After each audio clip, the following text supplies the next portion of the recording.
चला डोळ्यासमोर एक चित्र उभं करूया. एक विशाल रणांगण जिथे दोन मोठी सैन्य एकमेकांसमोर युद्धासाठी उभी ठाकली आहेत. पण हे युद्ध आहे ना, हे फक्त जमिनीच्या तुकड्यासाठी नाहीये. खरं युद्ध तर मानवी मनाच्या आत सुरू आहे. आणि याच रणांगणावर जीवनातल्या सगळ्यात मोठ्या प्रश्नांवर एक असा संवाद घडतो जो आजही हजारो वर्षांनंतरही तितकाच महत्वाचा आहे. आणि या रणांगणाच्या अगदी मधोमध उभा आहे महान योद्धा अर्जुन.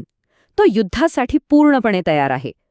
पण अचानक त्याची नजर समोरच्या सैन्यावर पडते आणि तो अक्षरशः खचून जातो. का? कारण समोर त्याला शत्रू दिसत नाहीत, तर दिसतात त्याचेच आजोबा, त्याचे गुरु, त्याचे भाऊबंध. आता विचार करा, अर्जुनाची निराशा किती टोकाची असेल. तो म्हणतोय, मला असं राज्य नकोच आहे. असं सुख काय कामाचं, ज्यासाठी मला माझ्याच माणसांना मारावं लागेल. अशा विजयाला अर्थ तरी काय उरतो? त्याच्या डोक्यात विचारांचा अक्षरशः काहूर माजलाय.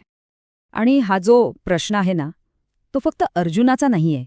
तो आपल्या सगळ्यांच्या आयुष्यात कधी ना कधी उभा राहतो. जेव्हा आपलं कर्तव्य आणि आपल्या भावना यांच्यात संघर्ष होतो, जेव्हा प्रत्येक निवड, प्रत्येक मार्ग चुकीचा वाटायला लागतो, तेव्हा योग्य कृती नेमकी कोणती? खरं तर ह्याच एका प्रश्नाभोवती संपूर्ण भगवद्गीता फिरते. चला तर मग ह्या संकटाच्या जरा मुळाशी जाऊया. अर्जुनाचा हा जो विषाद आहे, त्याचं हे जे दुःख आहे, तेच गीतेच्या ज्ञानाचं उगमस्थान आहे हे लक्षात घ्या. हे तत्वज्ञान काही कुठल्या तरी शांत आश्रमात नाही जन्माला आलं, तर ते जन्माला आले जीवनाच्या सगळ्यात मोठ्या, सगळ्यात भीषण संघर्षाच्या मध्यभागी. अर्जुनाची अवस्था इतकी वाईट झालीये की त्याचं शरीरही आता त्याला साथ देईनासं झालंय. हात-पाय थरथर कापतायत, तोंड अगदी कोरडं पडलंय. आणि हे सगळं दुःख कशामुळे आहे? तर आपल्या माणसांवरील आसक्तीमुळे, त्यांच्या शरीरावर असलेल्या प्रेमामुळे.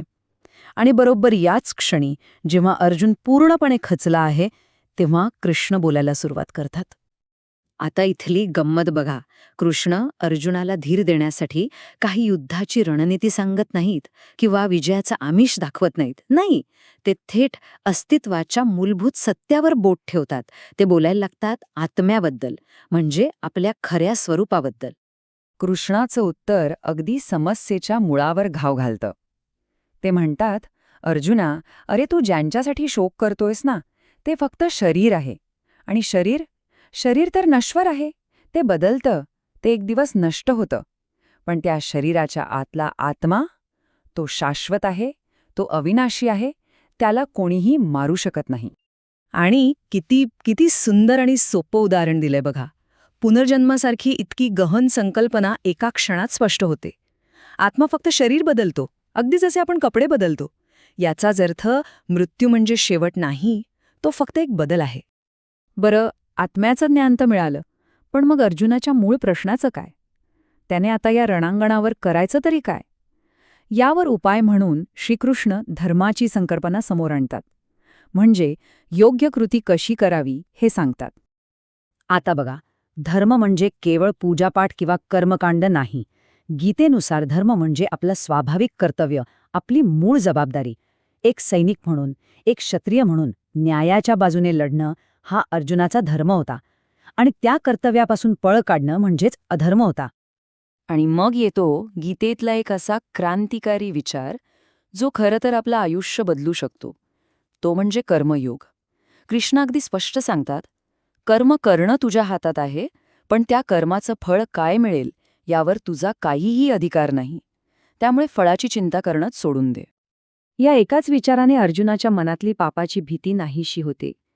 कारण जेव्हा आपण हार-जीत किंवा नफा-तोटा या विचारांच्या पलीकडे जाऊन केवळ आपलं कर्तव्य म्हणून एखादी गोष्ट करतो, तेव्हा त्या कर्माचं बंधन आपल्याला लागतच नाही. ती कृती शुद्ध होऊन जाते.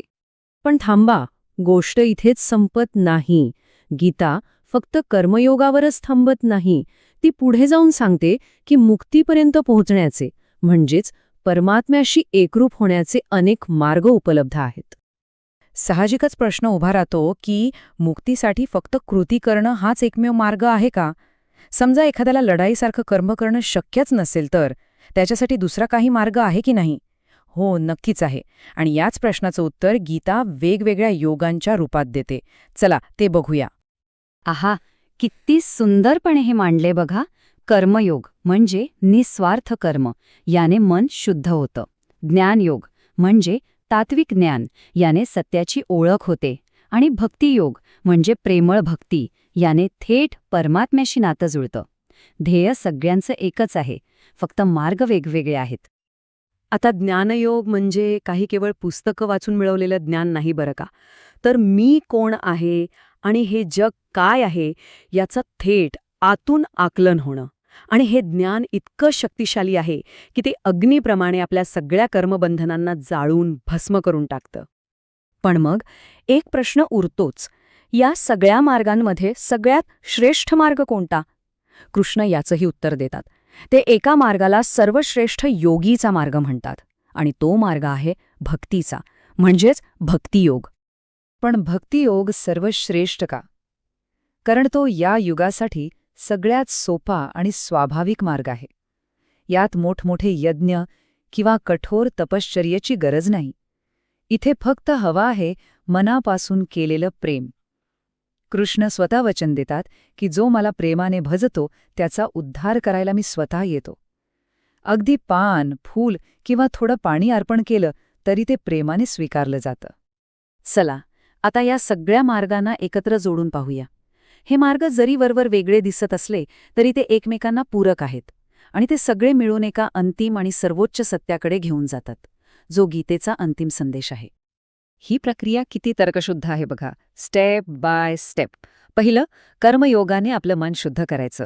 मग त्या शुद्ध झालेल्या मनाने ज्ञानयोगातून सत्याला समजून घ्यायचं. आणि तिसरं, त्या मिळालेल्या ज्ञानाला भक्तियोगाच्या प्रेमाने परिपूर्ण करायचं. आणि हा तिन्हींचा संगम जिथे होतो त्यालाच म्हणतात शरणागती. आणि हा आहे गीतेचा कळस, तिचा सर्वात गोपनीय, सर्वात महत्वाचा उपदेश. कृष्ण म्हणतात, सर्व प्रकारचे धर्म, कर्तव्य, चिंता सगळं काही सोडून दे आणि फक्त केवळ मला शरण ये. मी तुला सगळ्या पापांमधनं मुक्त करेन. अजिबात घाबरू नकोस. अर्जुनाचं रणांगण तर तिथेच संपलं. पण आपल्या प्रत्येकाच्या आयुष्याचं रणांगण तर रोजच सुरू असतं नाही का? तर मग आपल्या या आधुनिक जीवनाच्या रणांगणावर असं कोणतं कर्तव्य आहे जे परिणामांची भीती न बाळगता करायला हवं? आपलं स्वतःचं कुरुक्षेत्र कोणतं आणि आपला खरा धर्म काय? या प्रश्नांवर विचार करायला लावणारी ही कालातीत गीता आहे.